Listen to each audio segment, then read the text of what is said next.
Hello and welcome. Today I've got a power reclining chair on the bench, and I thought this would be a good opportunity to take a look at some examples of troubleshooting electrical recliners when they begin to develop electrical problems or part failures. But before we start, let's look at two tips that can help you prevent some of these problems. So when you get your chair home and get it set up, the first thing to do is make sure that your power cord is away from the base. You want to make sure it's not underneath the base, it doesn't get caught. This is a rocker, by the way, it doesn't get caught in the rocker cam or the mechanism. This will prevent the cord from being damaged. The second thing you want to do is pick up a good surge protector. It can be a single outlet like this one that I use here at the shop, or it can be a multi-outlet unit. Just make sure that it has surge protection. And that way you don't have to worry about the unforeseen expense of a power surge knocking out some of the electrical components on your chair. Let's run through some troubleshooting scenarios. We're going to be looking for clues as to which part is malfunctioning or failed. This first scenario, let's say our chair is plugged into an outlet but shows no signs of life. Nothing lights up, nothing moves. Okay, where do we start? Let's check the outlet first. Unplug the chair, plug in a lamp or something that you know that works properly, and make sure you have power at the outlet. Okay, next we're going to check all our cords and connections. You see here I've rolled the chair forward so that I can expose the electrical components underneath. You want to check all your cords, including the power supply lead that comes into the chair, and notice that there's a clip, a retaining clip, at many of the connectors, and there will be different types and styles. You'll just want to make sure that the pins look good and the connections are firm and secure. Now many units have a power supply that comes with an indicator light, but not all units do. So again, you're gathering clues, so you want to check and see if your power supply light is on, if you have one. Also, if your hand control lights up, you want to see if it's lit. But in this scenario, we're talking about a situation where no lights are on and we have no power. Okay, we've checked our connectors and cables. They look good. We know we have power from the outlet. So I would have to conclude after inspecting this chair thoroughly that the primary suspect is the power supply. For two reasons. One, if there's an indicator light and it's not lighting up, that shows me it may not be working at all. And two, we know there's no power going to the chair from a good outlet. So what I'd recommend in this situation is ordering a new power supply unit. And I'll put a link regarding how to order parts above.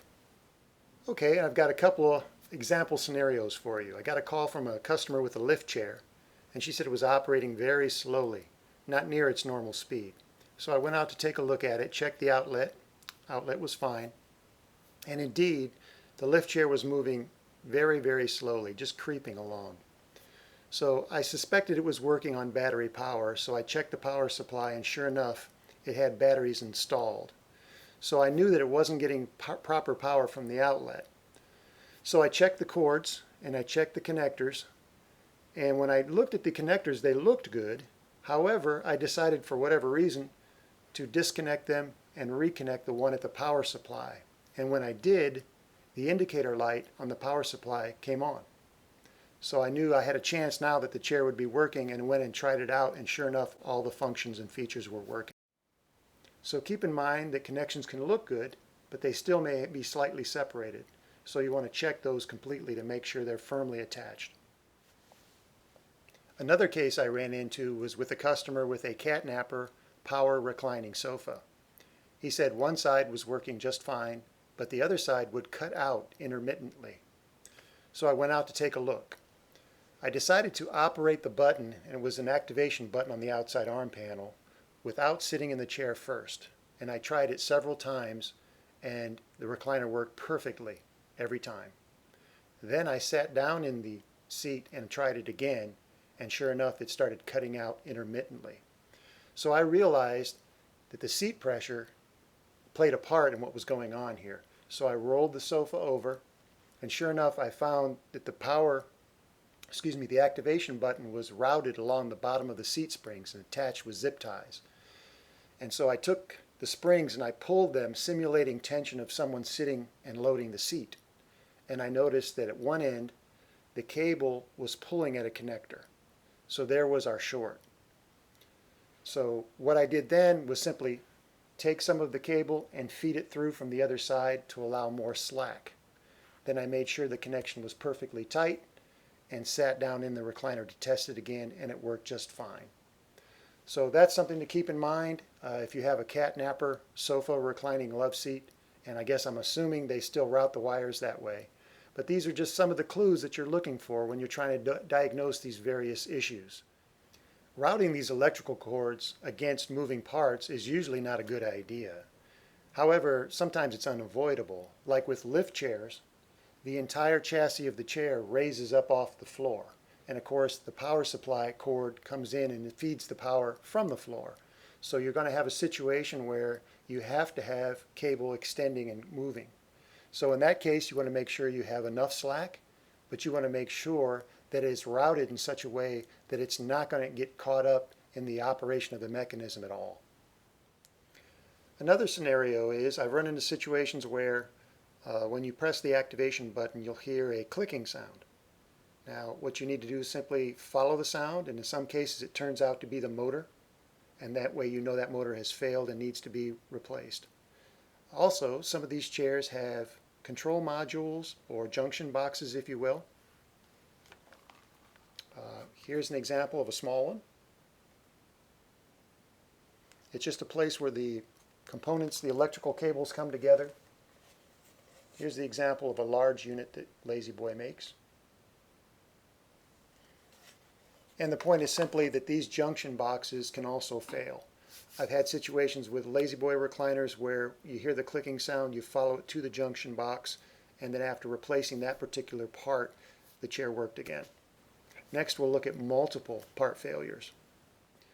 Another case was I had a La-Z-Boy customer and went out and checked out their power recliner, and all indications were that the hand control was failing. So we ordered a new hand control, installed it, and the chair still didn't work properly. So I went back to the La-Z-Boy dealer where I'd ordered the part and let them know what I'd run into. And they said, oh, that particular style, that's not uncommon for the power supply to also fail. So I ordered a power supply, made a second trip out, installed that, and everything began working. This is an example of when you can have multiple part failures, or you can have a part that fails that mimics or creates symptoms that make you think another part has gone bad. So two takeaways from this example. If you're working with a service agent and getting your parts through them, they can often identify some of these problems and clue you in as to what typical failures are like and what parts you may need. And the other thing is, if you do end up with buying two parts and having a spare left over that does work, you can always keep that spare part because you may need it in the future. Now, if you have a reclining sofa, love seat, or if you happen to have matching recliners that are identical and they're powered units in your home, you have a way of checking whenever you have an electrical part failure without ordering any parts, because you can swap out those components. So for example, if you have a problem with one end of your reclining sofa that's not working properly but the other end is just fine, start by taking the power supply from the working end and bring it over and plug it into the non-working side.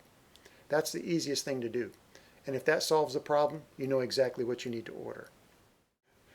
And of course, you can use the same method with activation buttons, lift motors, or junction boxes. As long as you have a working recliner that's identical parts-wise, you can simply interchange the parts and determine exactly what you need to order. So I hope this video has given you some ideas that'll help you diagnose and troubleshoot your electrical problems. That's it for this video, and I'll see you next time.